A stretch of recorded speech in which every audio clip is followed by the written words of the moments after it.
So Four Noble Truths. I think we can say that these things are the bedrock of all of the Buddhist teaching and practice. You cannot probably encounter a Buddhist sect or school or practitioner who is not aware of and practicing with the Four Noble Truths.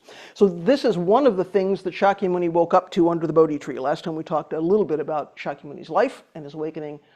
Four Noble Truths is one of the things he woke up to under the Bodhi tree because, of course, he sat down there resolving not to get up until he understood the nature of suffering. And this is what the Four Noble Truths are all about.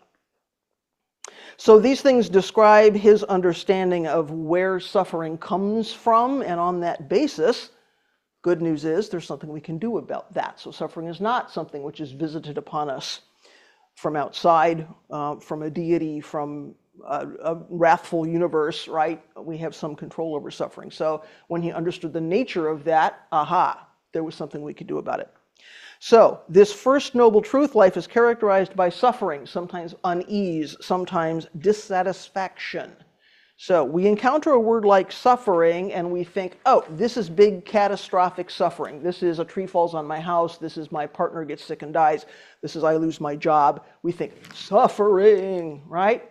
So it's useful to know this sometimes gets translated simply as dissatisfaction, dis-ease, unease. There's something niggling that says things are not okay. And that could be something as simple as, I want more chocolate cake. That doesn't have to be catastrophic suffering. So what we're talking about here often, birth, aging, illness, death, those are sort of the four, I don't know, things that we think about when we think about suffering, physical pain. Another way to think about this is we want things we don't have. We have things we don't want.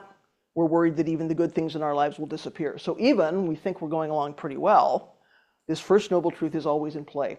So when you talk to your friends and family and they say, oh, you do this Buddhist thing, what's that about? And you go, well, Buddha said life is characterized by suffering. And they go, well, what a pessimistic religion. I'm okay. I don't have suffering. What are you talking about? I'm happy. I'm fine. Well, we have to understand that suffering can even be, I have wonderful things and I'm afraid they're going to disappear. I'm in a wonderful relationship and I'm afraid my partner's going to leave me. Right? There's always this little thing that says, basing my life on these things is not balanced. It's not forever. So we can see, based on the first noble truth, where the second noble truth comes from. Suffering is caused by desire, attachment, craving, clinging. The other side of craving, by the way, is aversion. So desire does not only mean I want things I don't have, it also means there's things in my life that I don't want. Craving and aversion are the same energy. It's just the opposite, just backwards, right?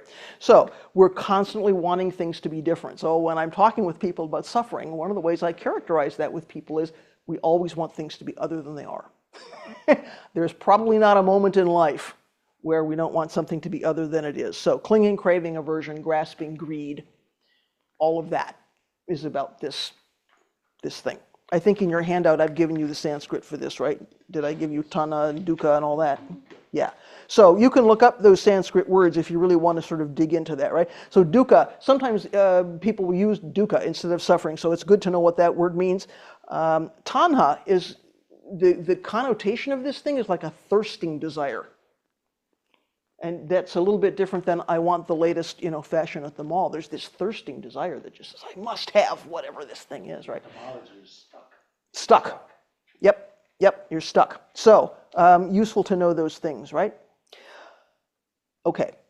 Good news is, for a third noble truth, we can break out of that desire. There is something we can do about it. It is possible to liberate ourselves from suffering. Again, this is not something which is visited upon us from an outside source that we don't have any control over, that we can't do anything about. It is possible to liberate ourselves from suffering. It is possible to see, in this practice, how our suffering arises, where that comes from, how we create it, how we perpetuate it for ourselves. We would think suffering, I want to get rid of my suffering. Well, there are ways we cling to our suffering even. It makes us into somebody, right? How do we perpetuate our suffering for ourselves and for others? And how do we stop doing that? So, life is characterized by suffering, but there's something we can do to change our relationship to suffering. And here's where we start to see things like, oh, pain and suffering are not the same thing. And peace is not the absence of suffering, right? If life is characterized by desire, then, if life is characterized by suffering, the logical extension of that is if suffering and, if you have to get rid of all your suffering in order to have peace, then you cannot live peacefully, and Buddha never said that. So our suffering stops being about creating self. It stops being self-centered. It stops being a way to create our identity, which is a lot of what our suffering is about, a lot of what we're doing with our suffering. We can actually look at the way our suffering arises and use that as a dharma gate. We can use those karmic circumstances as a dharma gate to cultivate compassion for ourselves and for other beings, right? It takes wisdom to see what's going on, and then the sort of close partner of that is compassion arises for ourselves and for other beings. Fourth noble truth is that the Eightfold Path is the way that we do that practice. If we engage in the Eightfold Path, that is a means to well-being, to liberating ourselves and other beings from suffering, right? So this is a wonderful reminder for us that Buddhism is a practice. It is not simply a philosophy that we read about in a book, that we leave on the nightstand.